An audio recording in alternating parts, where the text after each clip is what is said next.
this is my brother Manuel. He wanted to do a video to share his testimony.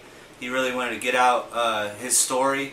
God has just been doing some things in his life, and he came to realize that he's been with us for about a week, staying with my wife and I and Kyle, and God's just been blasting him and loving on him and doing some amazing things just in the few days that we've had him here.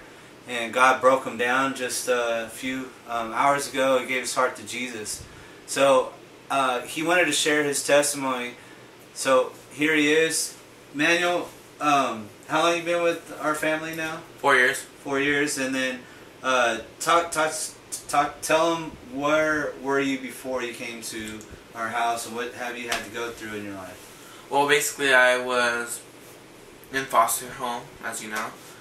I was in 14 of them, and this is actually my 14th foster home, and hopefully my last. Right.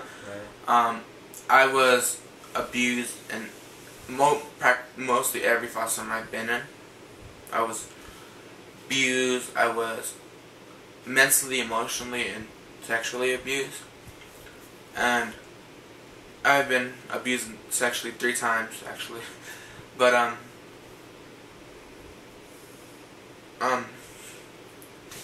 I think that it's a learning experience to live with my brother Kirk and my dad, and because they, like he said, he brought me to know more of myself with Jesus a couple hours ago. And back to my life in foster care, but I was in many foster care homes because of my mom and my dad, because they did some stuff and they put me in this situation, but it's a good situation now. And how long has your dad been in jail now? He's in jail, right? yeah, 14 years. Okay, and then your mom, was she in jail, or what? She was in jail for 5 years, and she got out when I was 5 years old. Okay.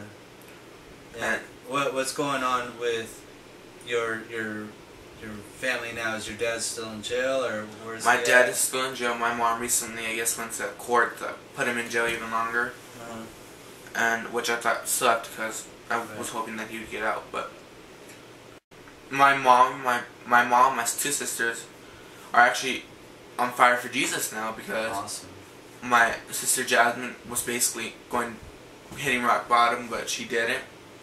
She was almost there. Yeah. And she starts to love Jesus now. She's going to church, she's praying, she's quoting Bible verses on Facebook, and my sister Destiny is as well.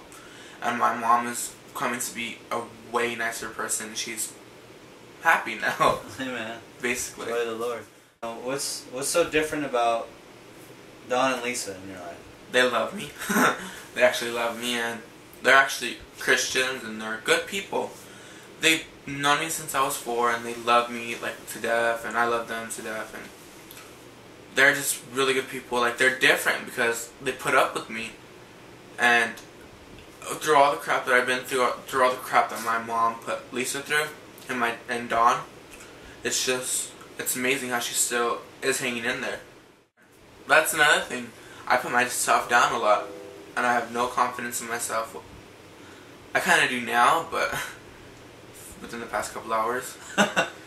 I feel like I'm a new person, just because the prayer opened my eyes to a whole lot of stuff. Yeah. Like, it opened my eyes to love myself and God. Like, basically, He's gonna be there for me. Righteous. And He's just gonna be the one that's gonna love me, and that's all who I pretty much need. Yeah. So if I feel like nobody loves me, I just know God is there and He loves me. That's for sure. You were in the mental hospital? Yes. What was that about? Twice within 3 weeks for cutting and trying to kill myself. Basically how that happened was I went to my mom saying I don't want to live anymore. I tried to kill myself in my room, but stopped myself because something there stopped me. And basically the devil was taking control of me, and I felt evil, just not myself and not a good person. It's just horrible, and I learned from that, and God was with me the whole time, and I just didn't know it. But now you're sharing that you were able to forgive him. I was able to forgive him for me, but our relationship's never going to be the same. I can never talk to him alone. I can never be around him alone. Basically, I have to have somebody with me. That's another thing. What Kirk said, like, people are going to be like, how did you forgive your brother? It's basically not forgiving him. It's basically forgiving him for me, like, so I can get that off my chest. Like, I know that I'm not going to let him take control of me. Like, when I was in mental hospital, they're like, how'd you forgive him? Like, I could never forgive somebody for doing that to me. And I was like, you know what? You have to, because you can't let that put you down. You gotta keep on going. You can't let that stop you from being you and stop you from doing what you do. Right. You just gotta keep on going, keep your head held high no matter what anybody says. And I've learned that.